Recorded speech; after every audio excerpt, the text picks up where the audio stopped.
Did you think that, did you feel at the time that Anita was breaking ground, that movie was breaking ground? Oh, yes. My God, that was an amazing movie. You know, what's different about it now is that the language is very uncool, very unhip. And in fact, there were things like, you say things in the movie like, I'm hip.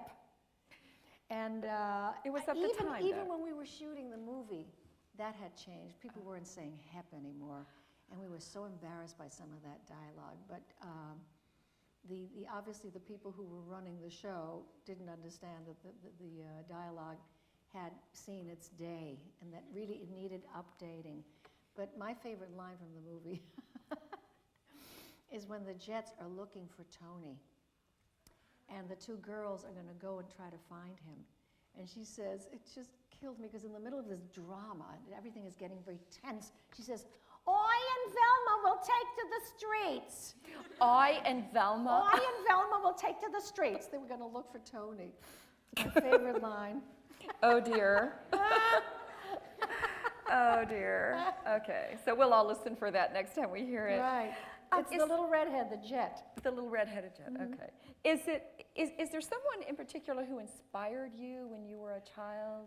Someone you looked at and you said, I want to be that when I grow but she up. wasn't Latina. You know, it was Elizabeth Taylor. And I had no role models. There were none. I mean, none. There was nobody. And who did black kids look up to? Lena Horne would have some singing spots in movies here and there then, but there was nobody. Yeah. There was nobody. It's like, it was a real, it was a real Debbie Reynolds world. You know? Yeah, blonde hair, blue eyes. Very, very white Anglo-Saxon world that the movies depicted.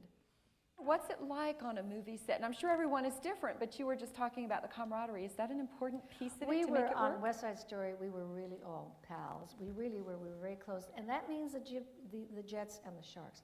We weren't in the front. We were dancers, you know. But there was a funny rivalry during rehearsal. One day, the Jets came into rehearsals with a T-shirt. And this is before T-shirts had a lot of writing on them, way before. And it said, the Jets on it. And the Shark dancers were very upset. They were really upset, and they didn't know what to do. And George Chakiris came up with something that stayed in the movie, which was wonderful. He came in one day, all the guys came in one day with the leather wristbands, the black leather wristbands. And Jerome Robbins, the co-director and the choreographer, and Robert Wise, the director, said, that's great, leave it in. And the Jets were like,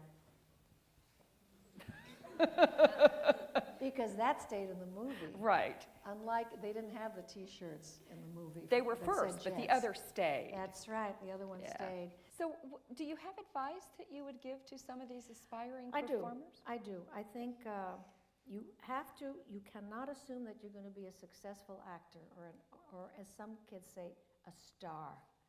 A lot of kids I talk to say to me, what do you want to do? He says, I want to be a star. And I always say to them, what do you mean by that?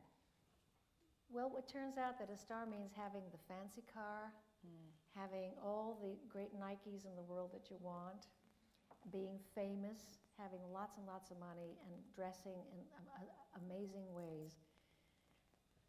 You usually earn that.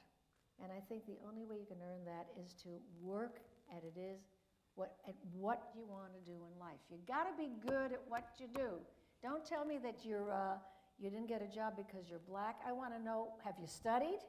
Or because you're Hispanic? Are you studying? Are you studying to be better? Are you working and getting better? That's how you become a star, if you're lucky. So what I'm saying is you have to be able to work at something else to pay the rent. You can't just be a singer or a dancer.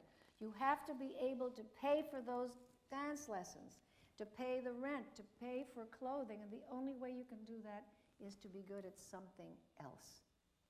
Whatever that something else is that attracts you. You want to be a receptionist, you want to be a dental assistant, whatever. You've got to have something else in your life that supports you. It is not going to be, I promise you, it is not going to be dancing and singing. good advice for all of these kids. I mean, something that they need to all think about is that they need to be prepared and they need to be dedicated and they need to think about having a second career. And you have to learn how to use the English language too. English is my second language. I spoke Spanish first.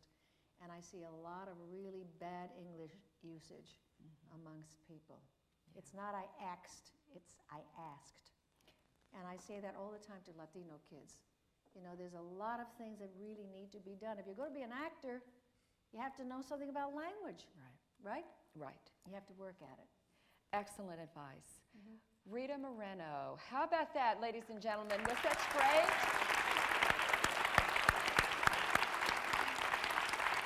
This has been an interview with Rita Moreno, brought to you by the Arts and Science Council and the Children's Theater of Charlotte. All these students from Northwest School of the Arts, give yourselves a great round of applause. You were great. Yay! Our honor students who were on the stage, who asked great questions, all of you who came up with great questions, thank you so very much for being with us. You were marvelous. Oh, thank you, thank you. I'm Maura Quinn. It was great to be with you. Thank you. Rita Moreno, thank you so much.